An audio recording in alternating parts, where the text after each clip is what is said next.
തന്നെ ജിഹാദി തന്ത്രമാണ് നിങ്ങൾക്ക് ഇതിലൂടെ വ്യക്തമാവുന്നത്. പക്ഷേ ജിഹാദികൾ ആ പോസ്റ്റ് ഇടാൻ തീവ്രവാദിയാണെന്ന് നിങ്ങൾക്ക് ഉറപ്പുണ്ടോ?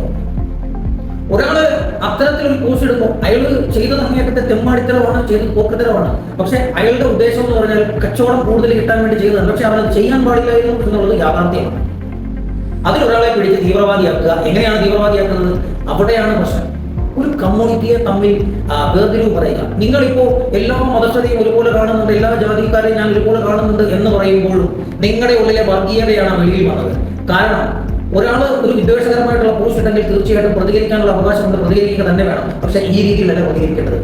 ഈ ജിഹാദി തന്ത്രം തന്നെയാണ് എന്ന് എങ്ങനെ നിങ്ങൾക്ക് ഉറപ്പിച്ച് പറയാൻ സാധിക്കും? എവിടെയാണ് ആ തന്ത്രത്തിന്റെ ഉറവിടമെന്ന് നിങ്ങൾക്ക് പറയാൻ സാധിക്കും? കാരണം അയാൾ ചെയ്തത് തെറ്റാണ്, ന്യായീകരിക്കുന്നില്ല. പക്ഷേ നിങ്ങളൊരു കാര്യം ഓർക്കണം, എരുതിയിൽ എണ്ണ ഒഴിച്ചുകൊണ്ടുള്ള ഇത്തരത്തിലുള്ള പോസ്റ്റുകളും വിദ്വേഷകരമായിട്ടുള്ള വാക്കുകളും കൊണ്ട് നിങ്ങൾ ദയവ് ചെയ്ത് വരരുത്. നിങ്ങളുടെ പല പോസ്റ്റുകളും സോഷ്യൽ മീഡിയയിലടക്കം ഇത്തരം വർഗീയ വിഷം തുപ്പുന്ന പോസ്റ്റുകളാണ്. എന്നിട്ട് അവിടെ അങ്ങോട്ട് മയപ്പെടുത്തിയിട്ട് പറയുകയാണ് എനിക്ക് ഒരുപാട് മറ്റു മതത്തിലുള്ള സുഹൃത്തുക്കളുണ്ട് കേട്ടോ, പക്ഷെ മനസ്സിൽ വർഗീയതയുമുണ്ട്. ഹിന്ദുക്കളെല്ലാം അങ്ങ് ഉണർന്നോളൂ, ഹിന്ദുക്കളെല്ലാം ഉണർന്ന് ഇങ്ങോട്ട് വരൂ, വന്നിട്ട് അത് പ്രശ്നമാക്കിയിട്ട് രണ്ട് കമ്മ്യൂണിറ്റികൾ തമ്മിൽ തല്ലൂ എന്ന ആഹ്വാനം കൊടുക്കുന്നതാണോ പ്രതിഷേധം?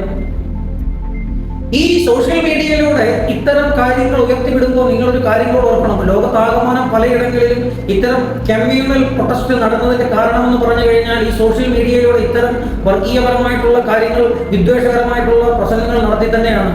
അപ്പോൾ ദയവ് ചെയ്ത് നമ്മൾ രണ്ട് കമ്മ്യൂണിറ്റികളെ തമ്മിലടിപ്പിക്കാതെ, ഇവിടെ മെജോറിറ്റി മൈനോറിറ്റി ഒന്നുമില്ല, എല്ലാവരും ഒരേപോലെ ജീവിക്കുന്ന നാടാണ്. അവിടെ ആരെങ്കിലും ഇത്തരം തെമ്മാടിത്തരങ്ങളും തെറ്റുകളും കാണിച്ചിട്ടുണ്ടെങ്കിൽ അതിനെ ചൂണ്ടിക്കാണിച്ചുകൊണ്ട് വേണ്ട വിധത്തിലുള്ള നിയമ സംവിധാനങ്ങളുണ്ട് നമ്മുടെ നാട്ടിൽ. ആ നിയമ സംവിധാനങ്ങൾക്ക് വിട്ടുകൊടുക്കുക. അതല്ലാതെ ആൾക്കൂട്ട വിചാരണയോ അതല്ലെന്നുണ്ടെങ്കിൽ ഒരു കമ്മ്യൂണിറ്റി വന്നിട്ട് മറ്റൊരു കമ്മ്യൂണിറ്റിയെ ചോദ്യം ചെയ്യുകയോ ചെയ്ത് ആ പ്രശ്നം കൂടുതൽ രൂക്ഷമാകുന്നതല്ലാതെ, അത് വഷളായി പോകുന്നതല്ലാതെ അതിന് പരിഹാരം ഉണ്ടാകത്തില്ല.